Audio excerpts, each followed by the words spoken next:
हर। नर्मदे हर, हर हर महादेव। दोस्तों, हम लोग पिछले कुछ टाइम से नर्मदा यात्रा का प्लान कर रहे थे। हालांकि हमको पता ही थोड़ा टाइम पहले लगा कि नर्मदा की भी यात्रा होती है, नर्मदा की भी परिक्रमा होती है।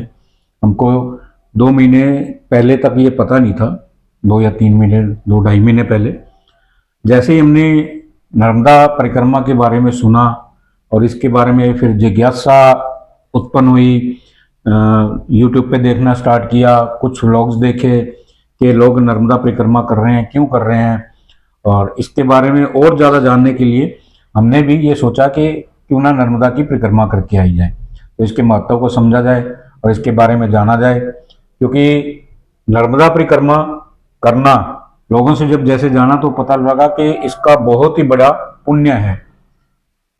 कहा जाता है कि गंगा नदी में 1 बार, सरस्वती जी में 3 बार और यमुना जी में 7 बार स्नान करने से जो पुण्य प्राप्त होता है वो उन माँ नर्मदा जी को देखने से ही प्राप्त हो जाता है। तो हम भी चाहते हैं कि हम लोग जाएं और हम एक्सपीरियंस करें, देखें। लोगों ने बहुत कुछ बताया हुआ है, तो हम भी उसको देखना चाहते हैं कि क्या हम वो परिक्रमा कर पाएंगे। जी, और आगे जो हमने देखा कि मतलब सुना कि नर्मदा माँ नर्मदा परिक्रमा के लिए आपको बहुत ज़्यादा तैयारी नहीं करनी पड़ती, बस कुछ संकल्प लेने पड़ते हैं। और संकल्प और उसके नियम थोड़ा ज़्यादा है और कठिन भी हैं कि आपको साधु वेश में जाना पड़ता है, सफ़ेद वस्त्र पहनने हैं और संकल्प लेना है, पंडित जी संकल्प दिलवाएंगे।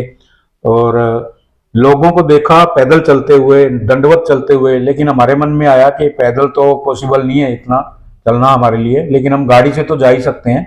तो हमने प्लान कर लिया कि गाड़ी से चलते हैं, और हम लोगों ने सामान वामान सब पैक कर लिया है, गाड़ी भी तैयार कर ली है। गाड़ी का मैं वीडियो थोड़ा सा आपको दिखाऊंगा कि किस तरीके से हमने गाड़ी को तैयार किया है। उसमें ही हमने बेड सेटअप बना लिया है और किचन का सामान भी रख लिया है, खाने पीने की चीज़ें वगैरह, ताकि रास्ते में हमको कोई प्रॉब्लम नहीं हो रुकने की भी।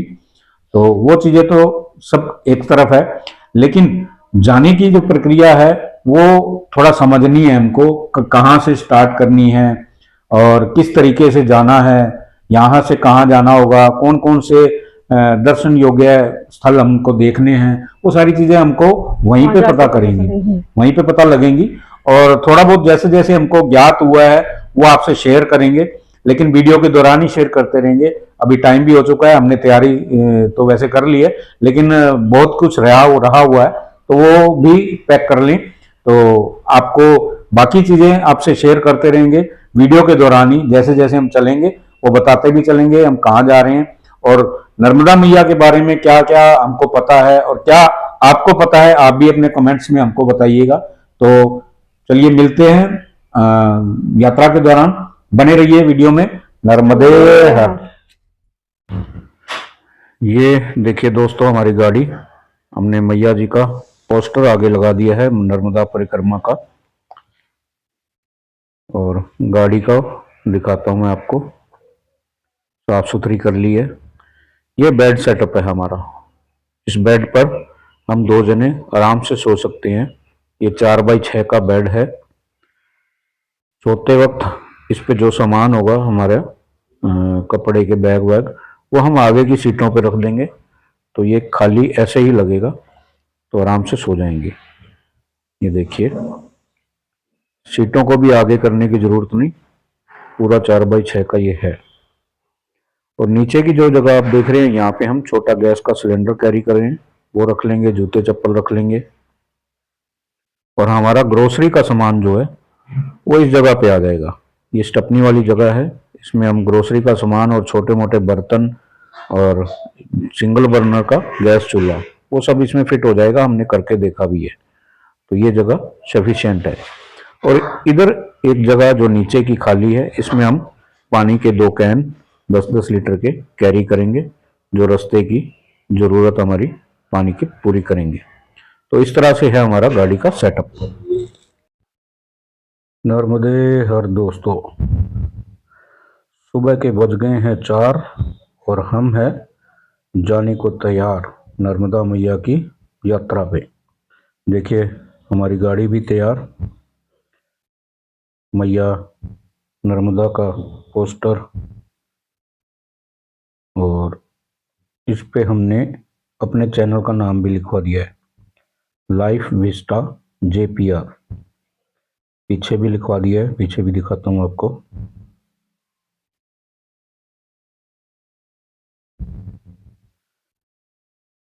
ये सारी की सारी जो ब्लॉग्स हैं, वीडियो हैं, हम इस YouTube चैनल पर डालेंगे।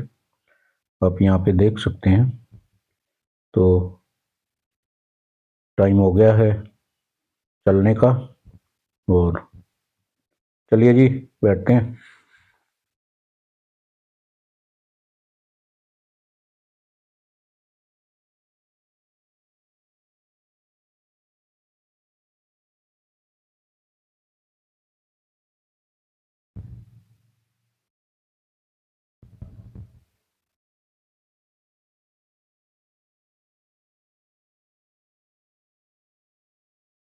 नर्मदे हर।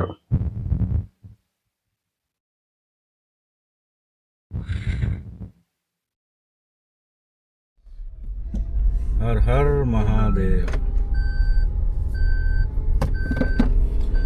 लो जी, हमारी यात्रा स्टार्ट हो गई है नर्मदा परिक्रमा के लिए। यहाँ से जाएंगे हम ओमकारेश्वर तक। ओमकारेश्वर तक जाने के दो रास्ते हैं। यहाँ से हम टोंक रोड होते हुए टोंक तक जाएंगे, और टोंक से आगे कोटा, कोटा से फिर उज्जैन, उज्जैन से इंदौर, और इंदौर से फिर ओमकारेश्वर। और जो दूसरा रास्ता है वो कोट टोंक तक तो वही जाएगा। टोंक से आगे फिर रास्ता अलग हो जाता है, एक अलग रोड जाती है, वो थोड़ा शॉर्ट पड़ता है। टोंक से लाखेरी की तरफ, मतलब उनियारा रास्ते में आता है, उनियारा होते हुए लाखेरी पहुंचता है। लाखेरी से फिर ये कोटा नहीं जाना पड़ता और आगे की तरफ निकल जाता है रास्ता, और उज्जैन की तरफ निकल जाता है। उज्जैन से फिर वही इंदौर, और इंदौर से ओमकारेश्वर। ये दूरी लगभग 650 किलोमीटर की है, जिसमें सारा दिन ही लगेगा, और हो सकता है हमारे को लेट भी हो जाए, मतलब इवनिंग का टाइम बीत जाए और उसके बाद हम पहुँचें, मे बी, क्योंकि रास्ता लंबा है। रास्ते में रुकना और कोई चाय नाश्ता या खाना वाना वो भी होगा, तो उसके लिए पर्याप्त टाइम भी चाहिए। और गाड़ी है तो आराम से चलते हुए भी जाएंगे जैसे पहुंचते हैं। ये अभी हम क्रॉस कर रहे हैं हमारे घर का रास्ता। घर के रास्ते से हम महल रोड तक पहुंचेंगे। महल रोड से फिर आगे आती है रिंग रोड। रिंग रोड को क्रॉस करके और हम लोग टोंक रोड पे हो जाएंगे। ये महल रोड की ओर जाने वाला रास्ता है।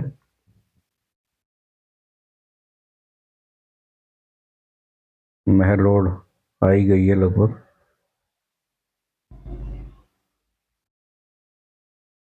इसके बाद टोंक रोड, टोंक रोड से फिर टोंक तक। टोंक से देखते हैं आगे रास्ता कौन सा लेते हैं, छोटा रास्ता या फिर कोटा होते हुए। वैसे तो सुबह सुबह का टाइम है, ट्रैफिक नहीं होगा तो छोटा रास्ता भी ले सकते हैं, वो उनियारा और लाखेरी होकर जाएगा। उस रास्ते पे चले जाते हैं, और आते वक्त देखेंगे अगर वो सही हुआ तो आते वक्त भी उधर से आ जाएंगे, नहीं तो कोटा होते हुए आ जाएंगे। ये हम पहुंच गए अब महल रोड पे। ये महल रोड का NRI वाला चौराहा, और हम हो लिए हैं महल रोड पर। तो हम बात कर रहे थे परिक्रमा के बारे में।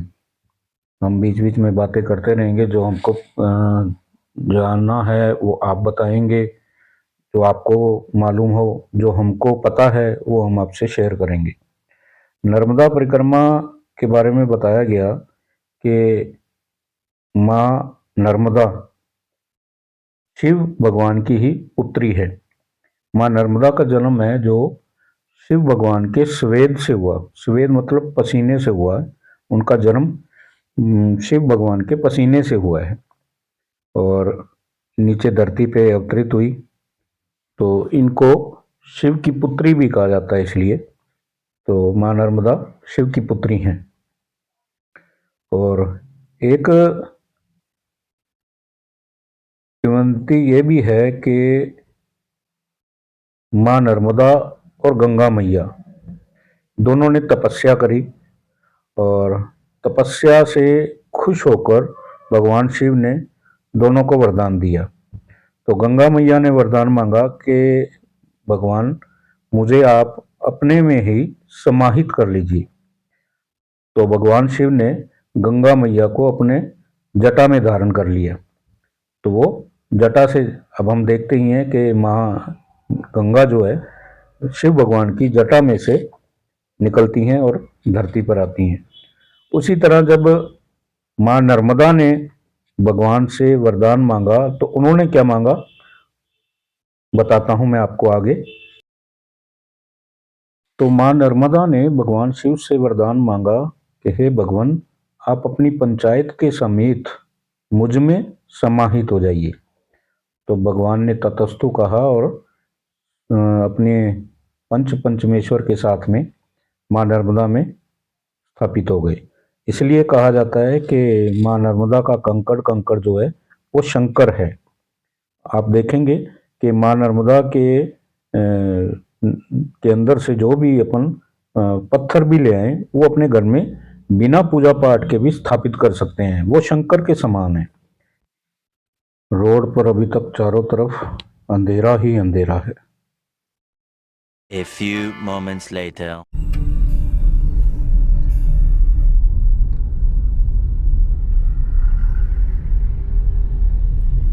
शहर का नाम देखो, रेड कोर। रेड कोर तो ये टोल वालों का है। अच्छा, मुझे लगा शहर का नाम है। इंदरगढ़।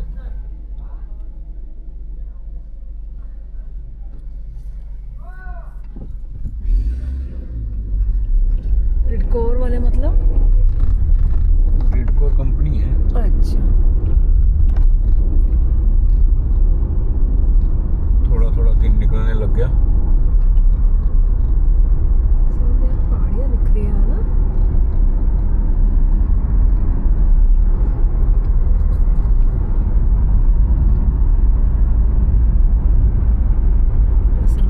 नज़ारा देखा ना, सनराइज जैसे सूरज निकल रहा हो अंदर से।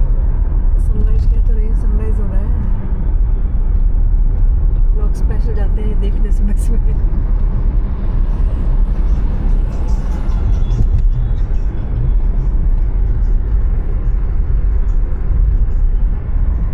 इधर ये पहाड़ी एरिया है क्या? ओवरटेक कर रहा है।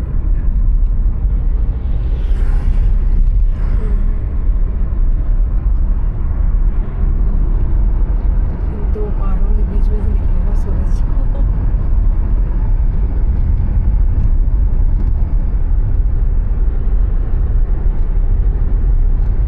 पहाड़ ही पहाड़, चारों तरफ पहाड़। नहीं, अंधेरे की वजह से पूरे अच्छी तरह दिख नहीं रहे।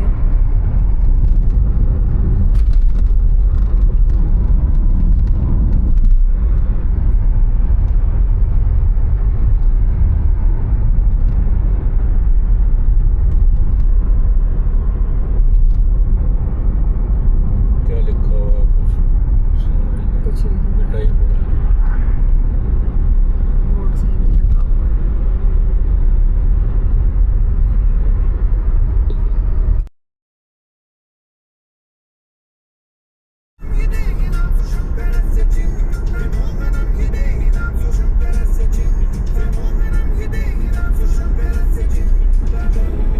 ये दिल्ली मुंबई एक्सप्रेसवे।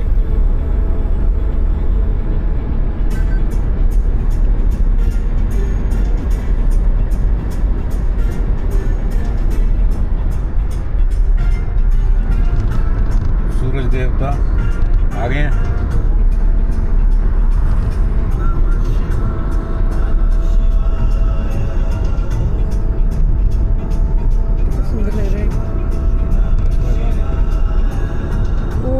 थोड़े ऊंचे होंगे तो दिखेगा। नहीं वो थोड़ा नीचे है, ऊपर भी नहीं हो रहा है, नीचे अब पूरे ऊंचे है नहीं है।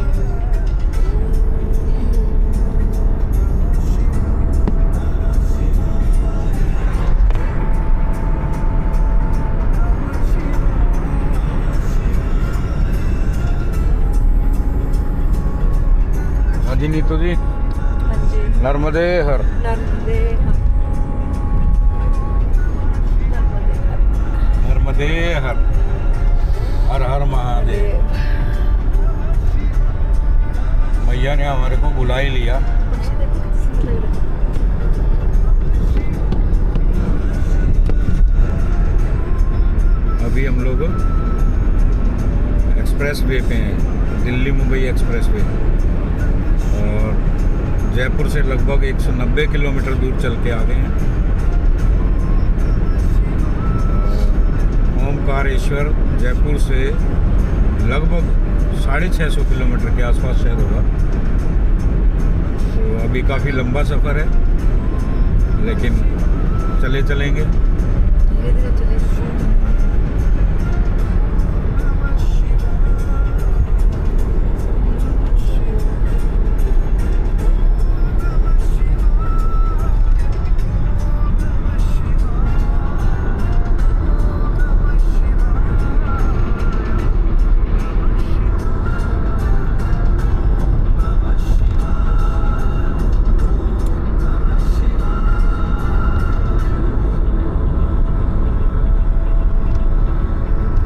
सुबह का नज़ारा बिल्कुल अलग, हल्की हल्की धुंध सी छाई हुई, रोड बिल्कुल साफ। रोड मस्त मिल गया यार।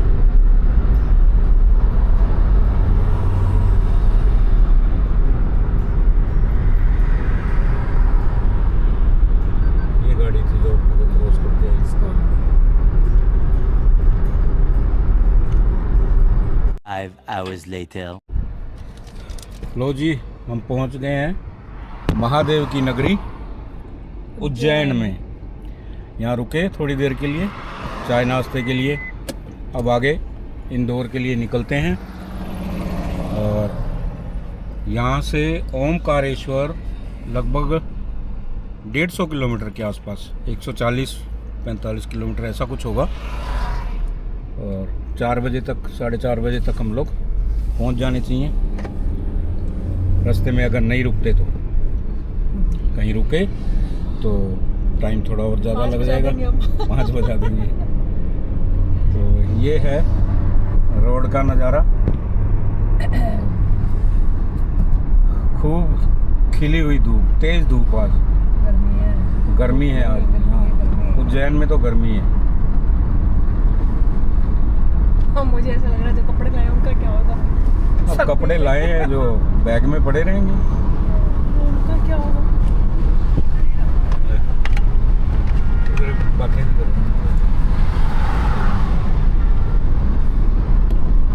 कपड़े बैग भर भर के ले आए। यार देखो आजकल सब सामान साथ साथ ले सकते हो।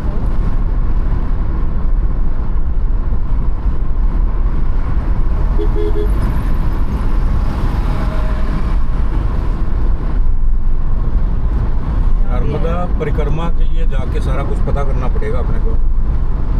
हो जाएंगे, कल का उसमें दिन पता है, नहीं अपने पास आराम से जाएंगे, पूछेंगे, तसल्ली से चलेंगे।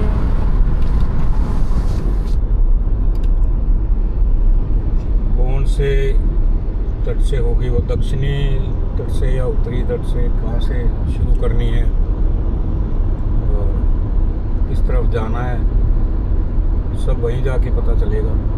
फिलहाल कुछ भी पता नहीं है, बस नर्मदा, घर से निकल गए नर्मदा जी की महिमा को सुन के। ये नर्मदा मैया के दर्शन करने हैं और उनकी परिक्रमा करनी है।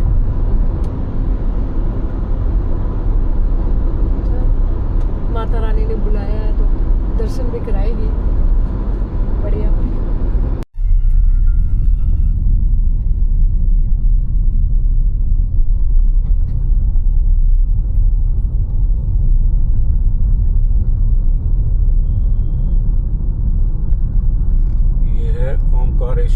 जाने वाली घाटी से उतर रहे हैं और करीबन 50 किलोमीटर दूरी पे हैं, लेकिन रास्ता सारा का सारा ऐसा ही है, तो उसमें कम से कम 1.5 से 2 घंटे, 1.5 पौने 2 घंटे का टाइम लगने वाला है।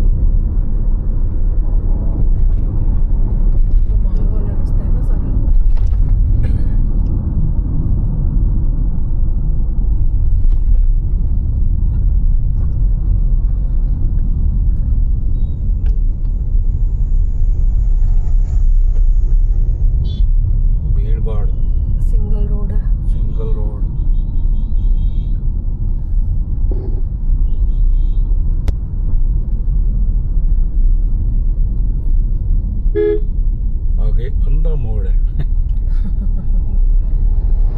अंधा मोड़ रोड ग्रुप, अंधा ही मोड़ है भाई, सच में ही अंधा, दिख ही नहीं रहा सामने आगे, तो मोड़ते हैं तो इतनी दूरी पे ही है, 10-20 मीटर। डंडे को लंबी करने के लिए क्या करना पड़ेगा? सेल्फी स्टिक को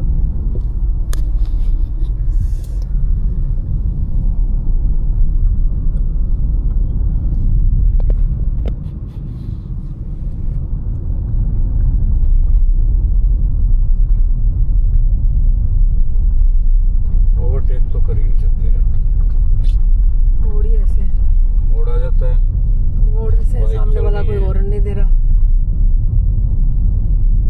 ये देखो, किसी ने भी एक भी हॉर्न नहीं बजाया, देखो लाइन से लाइन लगी हुई है ट्रकों की, गाड़ियों की।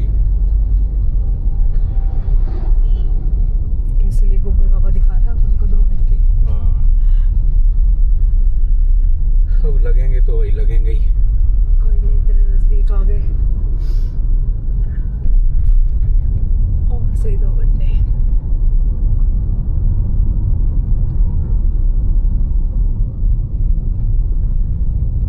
पहुंच के थोड़ा रेस्ट करेंगे, खाना वाना खा के बाजार में निकलेंगे, कुर्ता पजामा वगैरह लेना। कुर्ता पजामा लेना है, जानकारी लेनी है, सबसे बड़ी बात है। जानकारी लेनी है, सबसे बड़ी बात तो वही है।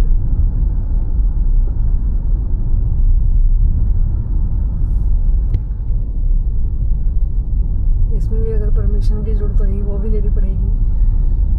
हाँ, हो सकता है, सर्टिफिकेट बनवाना पड़ता है शायद कोई।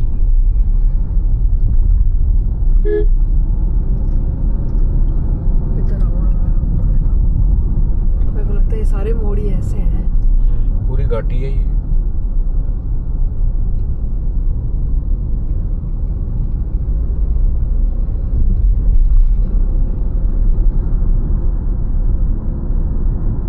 चलो तो बंद करो।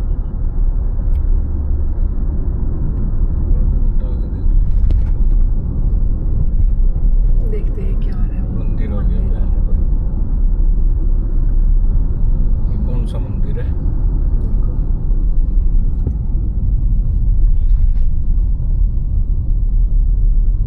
अपनी तरफ काफी देखो। भीड़ भाड़ है। नारायण गौशाला है, ये गौशाला है। नारायण जी की गौशाला।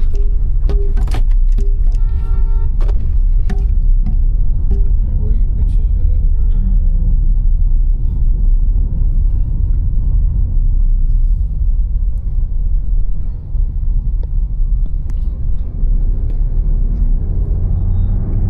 Two hours later.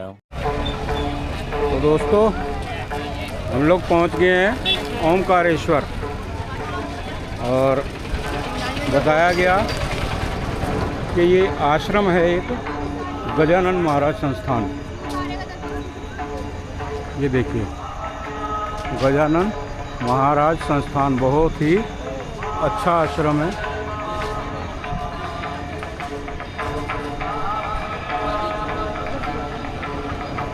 ये देखिए, इस आश्रम में हम लोग आ गए हैं। और